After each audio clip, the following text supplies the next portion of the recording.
You got it? Are you going to do a good zoom in? Okay, here's what's going on. You could zoom in right here, Deborah. Yeah, this is the 2004 Chevy Suburban. Okay, the 2004 Chevy Suburban. Now, this works with a lot of other makes and models, other vehicles. You put the key in. Here's the key. Here's this piece right here.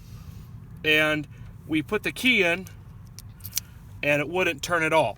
We tried, you know, moving this thing around, moving the gear shifter. We tried moving the wheel.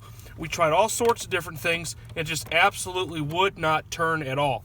So we took the top of this column apart. Here's this piece right here. It just pops right out. The actual key itself, here's the new one. I haven't even put it in yet. Here's what it looks like. It looks like this. Okay, as you can see, and behind it, there's an actual lip of metal. It's very important that you see that, okay? That lip of metal is not on this one right here. It's gone. I broke it off, okay?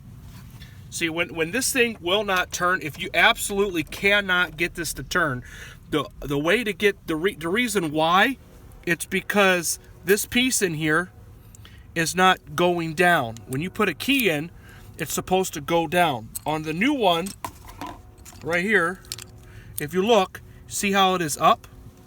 When you put the key in, it goes down and allows it to turn, okay? And if it will not engage with the key, then you take it apart, take that lip of metal. I took it off. I just took a flat tool. You can do it with a flat screwdriver. I did it with a ball bearing, a tie rod fixer upper. You know, it takes the tie rods off and ball joints. And I just put this here, and I broke that piece of metal. Make sure you don't mess with these and don't damage them. But once that piece of metal is broken off, you can take a piece of metal, preferably, I just took one of these. What size Allen wrench is that? It's actually almost the smallest, right? A 2 or a 1.5. And there is, over here, there is a little hole here. And once you push that in, what it does is it comes in here and it pushes this and it flattens it out. And once... Show them where that hole was. Right here. Bottom left. Bottom left. I stuck this Allen in here, and then once I stuck the Allen, it turned. Once this turned, like this, once it turns, up here, there's a hole above the steering column. Right here. You put a piece of metal, you can use an Allen or any type of piece of metal, and you push it down, and you just wiggle this out. And the reason it comes out is because the Allen is pushing this down, and this is what holds it in from coming out. Once you push this into the hole, piece of metal in the hole, it pushes this down and it allows this whole thing to slide out. And I haven't even tried putting a new one in yet, so we're gonna go ahead and put it in. It only goes in one way.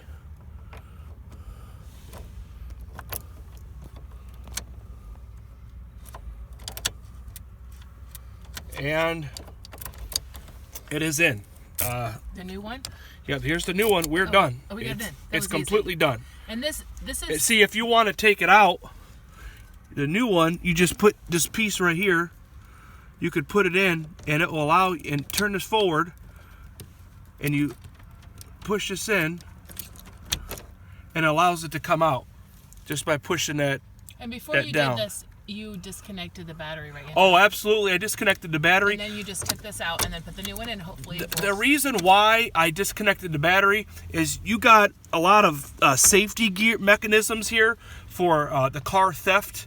So you really don't want to do this just in case you bump a wire. You don't want the airbag blowing and deploying in your face, you know, losing an arm over it. So just saved myself $800 by doing it myself. Yeah. Now, a lot of people, what they do is they use a air chisel or they beat it with a mallet. You can hit this thing with a mallet, a rubber mallet, and sometimes that loosens it up. Sometimes beating it with a chisel lightly helps do it. But the only sure way of getting it to turn, if this piece here is not engaging properly, is to break the metal off around here and to stick this in there in the side. You'll see the little slot once you take the metal lip off, and you just slide it in there and it allows it to turn again. So that's the way I did it. That's what worked for me. And this key cylinder is like about $45 to $50 in AutoZone. Okay. Okay, thank you. This is Deborah Zukuski. This is my lifestyle channel, beauty and lifestyle channel, and I'm showing you something for lifestyle to hopefully help you out. And this is my husband, Andrew Zukuski. Thank you.